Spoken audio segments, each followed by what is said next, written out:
Hi hall welcome back to our channel. నేను మీ ఉషా. ఈరోజు అరటి పువ్వుతో ఫ్రై ఎలా చేసుకోవాలో చూపించబోతున్నాను. అందుకంటే ముందు మీరు నా ఛానల్ని ఫస్ట్ టైం విజిట్ చేసినట్లయితే నా ఛానల్ని సబ్స్క్రైబ్ చేయండి అండ్ పక్కన ఉన్న బెల్ ఐకాన్ని క్లిక్ చేయండి. ముందుగా అరటి పువ్వును ఓపెన్ చేసుకొని అందులో ఉన్న పువ్వునంతటిని సపరేట్ చేసుకోవాలన్నమాట.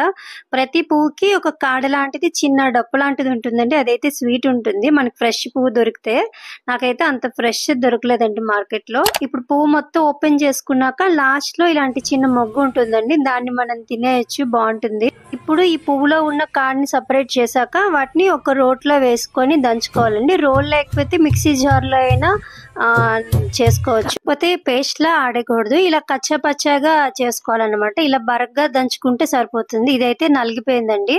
ఇప్పుడు దీన్ని ఒక స్టైనర్ లో తీసుకొని 1-2 సార్లు శుభ్రంగా వాష్ చేసుకొని పక్కన పెట్టుకోవాలి. మీకు పువ్వుకు మధ్యలో ఒక కార్డ్ లాంటిది ఉంటుందని చెప్పాను కదా, అది మీకు చూపించలేదండి. ఇదే అండి, వీటిని మనం సపరేట్ చేసేయాలన్నమాట.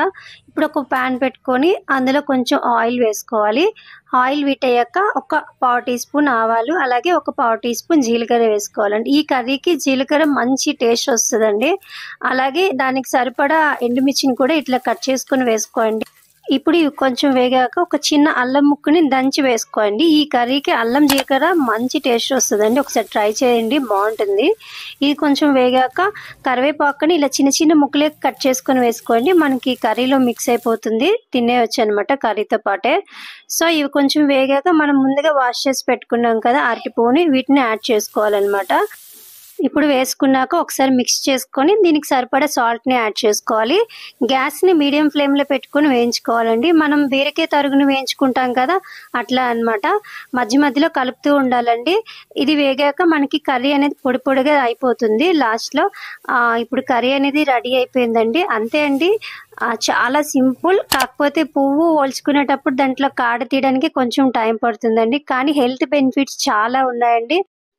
షుగర్ ఉన్న వాళ్ళకి షుగర్ లెవెల్స్ కూడా బాగా కంట్రోల్ అవుతాయంట. అలాగే రక్తహీనత, హిమోగ్లోబిన్ తక్కువ ఉన్న వాళ్ళకి బ్లడ్ ఇంప్రూవ్మెంట్ కూడా బాగా ఉంటుందంట. సో మనకి సిటీలో దొరికినప్పుడు ఒకసారి హెల్తీగా తినాలి అనుకునే వాళ్ళు ఒకసారి తప్పక ట్రై చేయండి. నా కామెంట్ సెక్షన్లో కామెంట్ చేయండి. ఈ వీడియో కనుక మీకు నచ్చినట్లయితే లైక్ చేయండి అండ్ ఇది యూజ్ఫుల్ అనిపిస్తే షేర్ చేయండి. ఇలాంటి మరెన్నో వీడియోస్ కోసం నా ఛానల్ని సబ్స్క్రైబ్ చేయండి అండ్ పక్కనే ఉన్న బెల్ ఐకాన్ని క్లిక్ చేయండి.